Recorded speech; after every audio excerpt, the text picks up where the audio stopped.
이 부분만 녹화됐죠? 유튜브 쇼츠 올립시다. 야, 너무 든든하네요. 네. 네, 여러분에게 어떤 사람이 든든한 느낌을 가지게 합니까?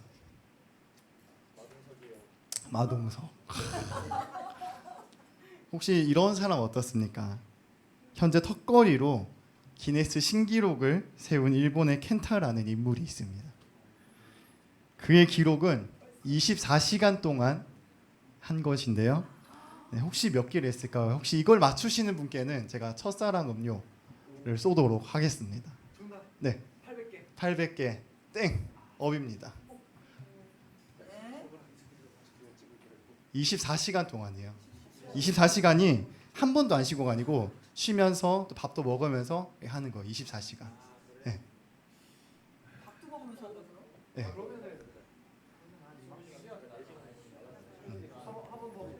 아, 해도 됩니다. 네. 2,000개. 땡. 업입니다. 업. 질러본다. 네. 8,940개. 8,940개. 질러본다. 아, 이거 정확하네. 어떻게 맞췄죠? 8,940개. 질러본다.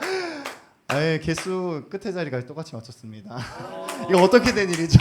알고 계셨던 건가요? 첫사랑에서 뭘 먹을 수 있어? 네, 뭐 아무거나 이제 프리 쿠폰입니다. 네. 8,940개. 안 이- 내고. 아니요. 쉬면서 이제 24시간 동안 계속. 24시간 네. 동안. 그거 하는 3주 전에는 우리나라의 이제 강철 부대 출신 오요한 씨가 8,700개를 한 기록이 너무 대단하다. 있습니다. 근데 이제 기네스는 못 세우고요. 8,940개. 엄청나지 않습니까? 이런 사람이 만약 우리 교회에 있다면 오. 어떤 사람이 교회 행패를 부려도 두렵지 않을 것 같습니다. 자, 혹시 또 이런 사람 어떻습니까? 세상에서 가장 강한 남자라고 불린 사람이 있습니다. 박형재 목사님 아닙니까? 죄송합니다. 자, 데이비드 고긴스라는 사람이 돼요. 네. 아동석 아닙니다. 네. 네, 그는 육해공 특수부대 이제 네이비 실의 지옥 프로그램 훈련을 모두 수료한 사람이고 또 217km를 3일 동안 쉬지 않고 달리는 울트라 마라톤이라는 대회에서 처음 나가서 3등을 했고요. 그 이후에도 9회 우승을 했고 철인 4종 경기도 있습니다. 4종 경기는 326km를 완주해야 하는데 거기서도 우승을 했고요. 근데 이 사람은 매일 새벽 3시에 일어나서 20km씩을 달린다고 합니다. 너무 대단하죠. 만약 이런 사람이 우리 곁에 있다면 어딜 가나. 내 편인데요. 난 해치지 않아요. 네. 어디 가나 무섭거나 피하는 일은 없을 것 같습니다. 자, 블레셋 사람들에게도 이런 사람이 있었어요. 그는 키가 2m 92cm, 그의 놋갑옷은 57.5kg, 그가 들었던 철로 만든 창날의 무게만 7kg. 일반 일본도나 일반 병사들이 썼던 칼이 1kg 미만인 걸 생각하면은 엄청난 무게죠. 그래서 그걸 들고 싸우려면 얼마나 큰 힘이 들어야 되는지 있어야 되는지를 우리가 감안할 수가 있습니다. 자, 그가 누굴까요? 다 아시네요. 골리앗입니다. 이거는 퀴즈가 아니었습니다. 네. 자, 그는 골리앗입니다. 이런 사람이 내 편이고 전쟁터에서 이런 아군과 함께 싸운다면 더 힘이 나서 더 신이 나서 싸우지 않겠습니까? 네. 씨름 대회 팀전에 나가는데 최홍만 씨가 내 편이라고 생각을 한번 해보시면 될 것 같습니다. 내가 져도 최홍만 씨가 다 이길 거니까 부담 없이 싸울 것 같습니다. 축구를 하는데 아니 이거 웬걸 손흥민 씨가 내 편이에요. 나는 패스만 했는데 골을 넣고 와요. 와, 얼마나 흐뭇하고 든든한 상황입니까? 블레셋 사람들에게도 마찬가지였습니다. 골리앗은 전쟁에 나가서 우선 기선 제압부터 합니다. 이 무지한 이스라엘아, 감히 내가 있는 이 블레셋을 상대로 전쟁을 걸어오다니 가소로운 것들. 오늘 나와 싸울 상대를 보내라. 너희가 싸워서 이기면 우리가 너희의 종이 되겠고, 너희가 지면 우리의 종이 되어서 우리를 섬겨야 할 것이다. 어서 나오거라. 그런 싸울 용기도 없으면서 어떻게 싸움을 걸 수 있느냐. 블레셋 사람들의 진영에서는 큰 함성과 환호가 흘러나왔을 것입니다. 자, 손흥민 선수가 우리 편이면 든든하지만 만약 상대편이었다면, 네. 광균 집사님 어떻게 생각하시나요? 감균이 요새 많이 아파요. 네. 최용만 선수가 우리 편이라고 생각하면은 너무 든든하지만 상대편이라고 하면은 괜히 힘 빠지고 하기 싫고 도망치고 싶고 그러지 않겠습니까? 이미 진 게임이라고 생각을 할 것입니다.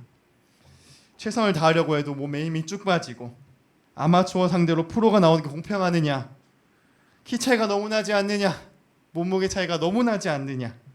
불평하며 게임을 포기했을지도 모릅니다. 이스라엘에서도 똑같은 상황이 벌어졌습니다. 성경은 이 상황을 이렇게 증거합니다.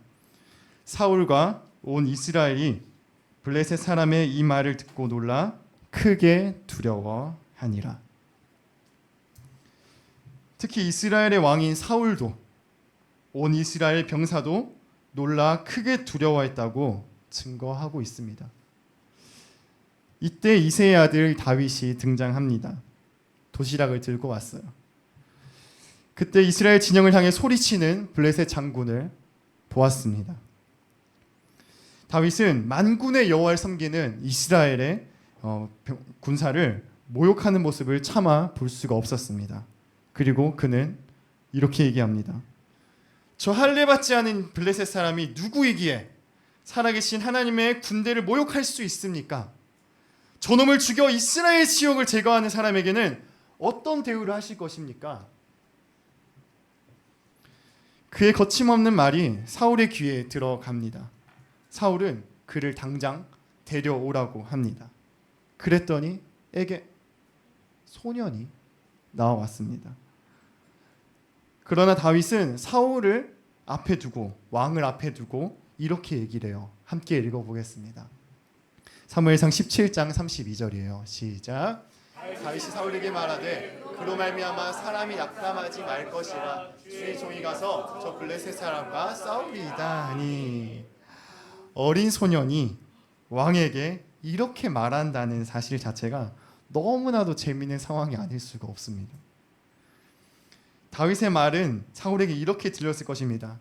저 블레셋 사람 키가 2m 92cm 57.5km의 녹갑옷을 입고 7kg 이상의 철창을 든 골리앗을 상대로 낙담하지 마세요. 대신 이 작은 소년 다윗인 제가 골리앗을 해치우고 오겠습니다. 자, 여러분 든든하십니까? 믿음이 가세요. 믿음이 안 갈 것입니다. 사울은 다윗이 이렇게 얘기했지만 지푸라기라도 잡는 심정으로 다윗에게 자신의 군복을 입히고 노투구를 씌우고 갑옷을 입혔다고 사무엘상 17장 38절에 기록을 하고 있어요. 그러나 다윗의 말을 자세히 들어보면 사울이 잘못 해석했음을 알 수가 있어요. 다윗은 사실 이렇게 말했어요. 사무엘상 17장 32절에서 37절인데 이 말을 짧게 요약한다면 이렇게 되어 있습니다. 낙심하지 마십시오. 내가 아버지 양을 지킬 때에 사자나 곰이 와서 새끼 양을 물어가면 내가 따라가서 그것을 치고 그 입에서 새끼를 건져내었습니다. 하나님의 종인 제가 사자와 곰을 친 것처럼 살아계신 하나님께서 저를 이 블레셋 사람 골리앗의 손에서 건져내실 것입니다. 두려워하지 마십시오. 아멘. 그는 어렸지만 하나님의 전능하심을 믿었고 하나님께서 반드시 나를 건져내실 것을 알았습니다. 누구의 앞이든 상관없이 하나님을 모욕하는 것에는 참을 수 없었고 당당히 하나님의 일하심을 선포하였습니다. 그랬더니 어떻게 되었습니까? 그 큰 사람과 노투구와 철로 만든 창은 무색해지고 하나님께서 도우신 물매와 돌은 그 어떤 무기보다 강했습니다. 골리앗은 돌멩이 하나에 나가 떨어지고 다윗은 골리앗의 목을 베며 전쟁을 승리로 이끕니다. 세상에서 넘어뜨릴 수 없어 보이는 골리앗은 세상에서 보잘것없어 보이는 돌멩이 하나에 무너졌습니다. 어떻게 이런 일이 가능할까요? 하나님께서 다윗의 생명이 되시기 때문입니다. 오직 하나님 편의 선자들만이 생명 되신 하나님을 만날 수 있습니다. 예수님은 우리를 사랑하심으로 이 땅에 오셨어요.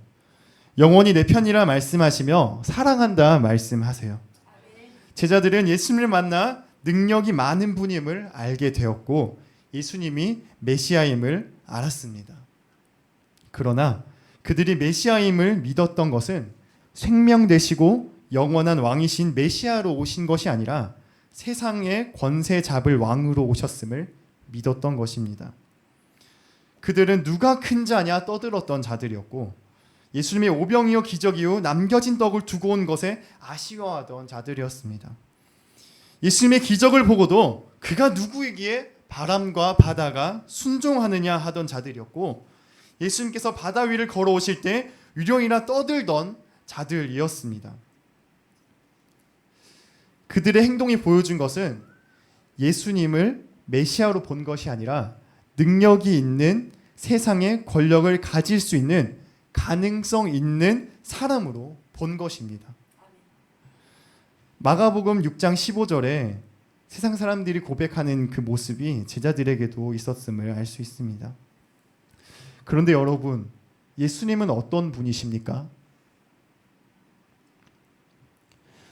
우리를 죄악에서 끌어내어 하나님의 거룩함 가운데로 불러내어 씻기시고 생명을 주심으로 구원하신 영원한 우리의 왕이십니다.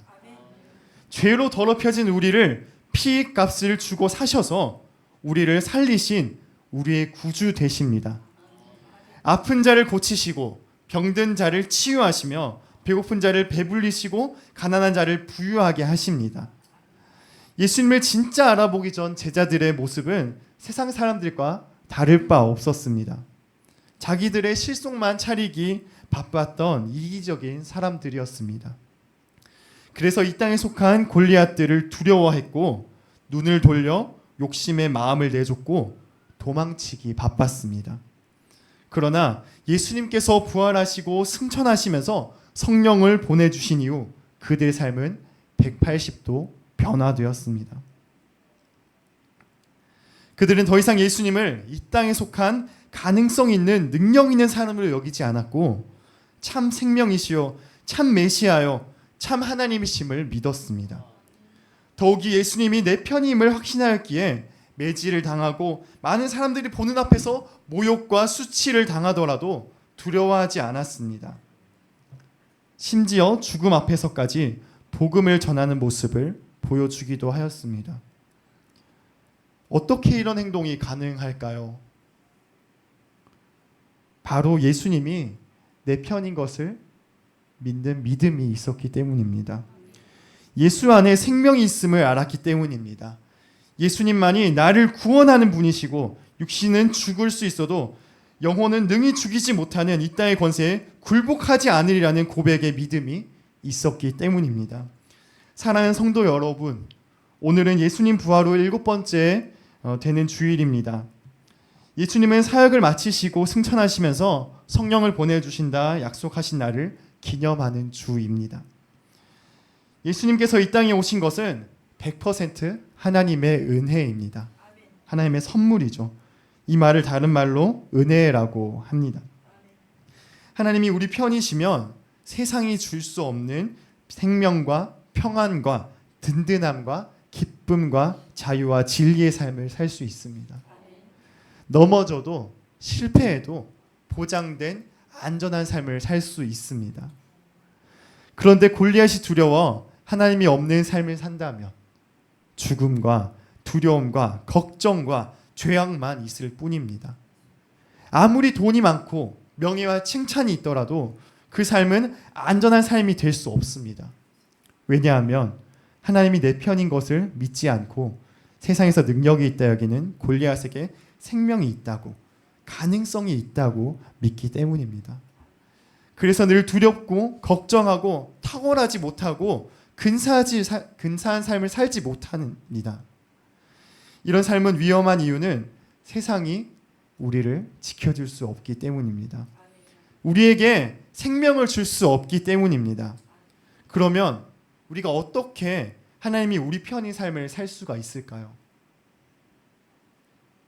바로 우리가 하나님 편에 서는 것입니다.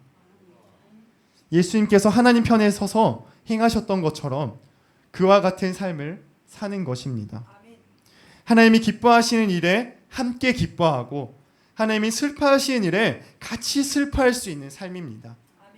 감정과 생각과 판단 모두가 하나님께 초점이 맞춰진 삶이에요. 그런데 하나님께서 기뻐하시는 일을 알면서도 하나님 이번 한 번만요. 제가 지금까지 잘해왔잖아요. 모른 척 골리앗에게 돌아간다면 과연 같은 편이라고 할 수 있을까요?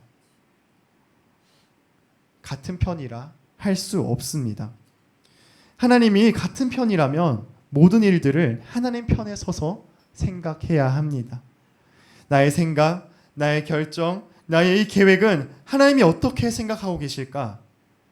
이런 생각들이 부재한다면 그 자리에 세상의 골리앗들이 자리를 잡고 우리를 두렵게 만들고 높아지게 만들고 하나님이 없는 삶을 살도록 종용할 것입니다.